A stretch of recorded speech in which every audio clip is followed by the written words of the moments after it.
Assalamualaikum warahmatullahi wabarakatuh. Pemirsa, saat ini saya berada di Dinas Sosial Kabupaten Siak. Saya dari penggiat warga miskin Kabupaten Siak akan menanyakan program-program apa yang akan dilaksanakan oleh Dinas Sosial Kabupaten Siak. Saya akan menjumpai Kepala Dinas Sosial Kabupaten Siak, Pak Wan Idris. Kebetulan ada di depan saya. Oke, pemirsa, kita akan wawancara dengan Kepala Dinas Sosial Kabupaten Siak, Pak Wan Idris. Selamat sore, Pak Wan. Selamat sore, Pak Alek. Gimana, Pak? Sehat hari ini, Pak? Alhamdulillah, sehat ya.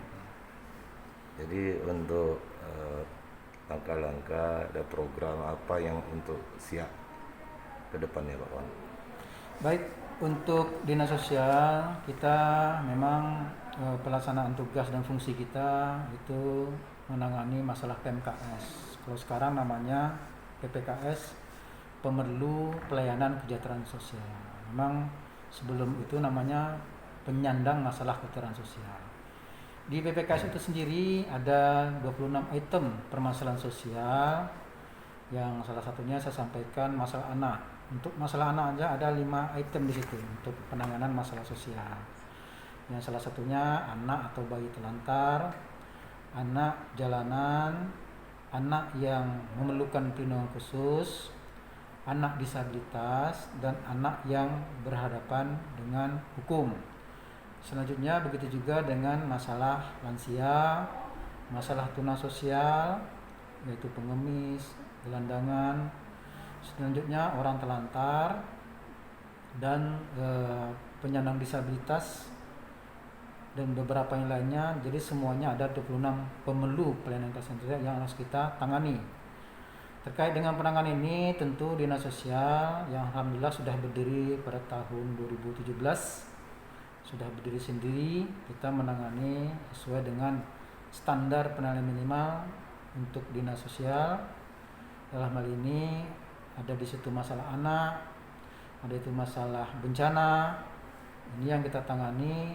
Dan sampai saat ini kita memang melakukan atau bekerja sama dengan OPD terkait, begitu juga dengan organisasi kemasyarakatan atau lembaga terkait untuk menangani masalah sosial. Permasalahan sosial itu tidak bisa dilakukan oleh dinas sosial sendiri, dalam arti peran serta masyarakat dalam hal ini ikut serta memberikan pengawasan, memberikan informasi kepada kami agar masalah-masalah sosial itu dapat kita ketahui dan kita carikan solusinya. Seperti yang disampaikan beberapa video di YouTube, ini suatu kontrol dari kita semua sebagai pemerhati atau peduli masyarakat kita, terkhusus masyarakat miskin maupun masyarakat yang bermasalah sosial, untuk kita tangani bersama-sama. Beberapa kasus seperti saat inilah, tadi kita sudah kerjasama dengan Pengadilan Agama Siak Sendrapura, antara Pak Bupati dengan Pengadilan Agama, dan kesepakatan kerjasamanya itu adalah instansi teknis, dalam ini Dinas Sosial salah satunya. Jadi perjanjian kerjasama ini atau kesepakatan kerjasama ini menangani masalah anak, masalah pelindungan anak yang proses pengadilannya. Begitu juga masalah pemanfaatan data masyarakat miskin. Jadi Pengadilan Agama kita serahkan data masyarakat miskin agar nantinya kalau ada warga kita yang dalam proses pengadilan agama ternyata yang bersangkutan terdaftar di dalam masyarakat miskin, dia diberikan pelayanan gratis, tidak dipungut biaya segala macam. Begitu juga dengan penyandang disabilitas, itu diprioritaskan. Jadi dalam perjanjian kerjasama tersebut kita menyediakan juru bahasa kalau seandainya nanti ada kasus warga kita, anak kita yang tidak bisa bicara atau rungu bicara. Jadi kita menyediakan nanti juru bahasa yang akan mentranslate terkait dengan proses pengadilan agama. Oke. Terkait ini Pak, mengenai terkait Anita, Pak, anak yang di cacat yang di Kayuara itu gimana Pak? Karena mereka itu tidak ada administrasinya gitu. Terkait dengan masalah anak kita Anita yang di Kayuara, Kampung Kayuara, Kecamatan Sungai Apit, ini tidak memiliki identitas. Mungkin ada penyebabnya, mungkin salah satunya faktor kedua orang tua.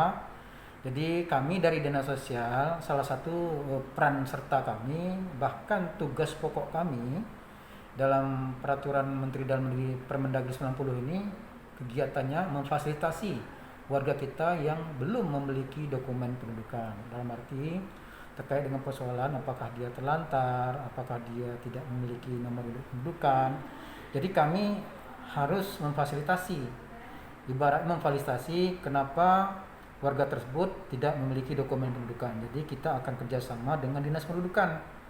Nah, tentu kita akan melakukan asesmen dulu terhadap keluarga yang bersangkutan. Kita carikan solusinya dan kita akan berkoordinasi dengan Disduk Capil terkait dengan dokumen pendudukan si anak kita nih Anita. Jadi persoalan itu tentu nanti ada terhubung juga dengan OPD lain atau nanti dari si pengadilan agamanya gimana atau pengadilan negeri segala macam.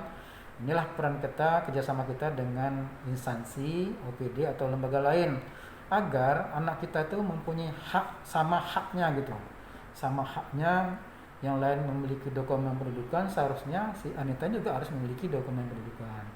Terkait dengan persoalannya ini akan kita tinjau dulu. Dalam arti dalam waktu dekat ini kita akan ke lapangan, kita akan verifikasi di lapangan, melakukan asesmen kepada anak kita Anita, kronologis bagaimana status Anita itu sendiri, dan kita akan mewawancari keluarga terdekat atau orang tua atau keluarga terdekat dia terkait dengan status Anita ini. Saya yakin segala persoalan itu pasti ada solusinya, ya insya Allah. Memang banyak beberapa warga kita yang seperti yang Anita ini kita sudah ibaratnya bantu dokumen pendudukannya, minimal dia sudah memiliki kartu keluarga. Jadi ini mengucapkan terima kasih juga atas informasi-informasi yang diberikan kepada kami, karena kita harus peduli. Rasa peduli kita terhadap warga kita, siapa lagi kalau bukan kita, instansi, lembaga atau masyarakat. Inilah nanti akan membantu warga kita yang betul-betul memerlukan bantuan, betul-betul memerlukan pendampingan segala macam. Inilah peran kita semua selaku warga negara Indonesia. Mengenai Kanaya tuh Pak, anaknya yang 7 tahun yang jantungnya bocor gimana Pak? Alhamdulillah terkait dengan Kenaya, memang kita dapat laporan juga dari organisasi kemasyarakatan yang peduli dengan masyarakat miskin. Kita langsung ambil tindakan, kita langsung survei ke lapangan, verifikasi dan menyumpai Kenaya dan orang tua asuhnya. Kita sudah mendapati bahwa yang bersangkutan alhamdulillah sudah memiliki akte kelahiran, sudah memiliki kakak.